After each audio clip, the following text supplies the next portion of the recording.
আরজিকর নিয়ে যে প্রতিবাদ মিছিলে নামলেন, অসংখ্য মহিলারা ছিল, মিছিল থেকে একটা দাবি উঠলো পদত্যাগ। কার পদত্যাগ চাইছেন? এখানে কোনো ব্যক্তির পদত্যাগ আমরা চাইছি না।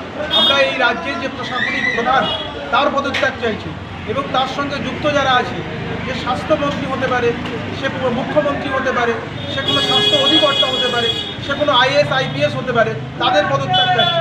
যারা এই চক্রান্তের সঙ্গে, এই খুনের সঙ্গে প্রত্যক্ষ এবং পরোক্ষভাবে জড়িত, তাদের পদত্যাগ চাইছি। এই যে আরজিকর কাণ্ডে যে মর্মান্তিক ঘটনা ঘটেছে, আজকের যে মিছিল করলেন, আগামী দিনে আপনাদের কি পরিকল্পনা রয়েছে? এই মিছিলটা আমরা শুধু তালদিতে একটা করলাম না, আমরা প্রায় প্রতিটা বুথ থেকে এই মিছিল সংগঠিত করছি।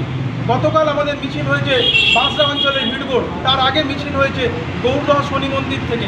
আজকের তালদিতে শুধু মিছিল হলো তা নয়, আগামী দিন আবার মিছিল আছে।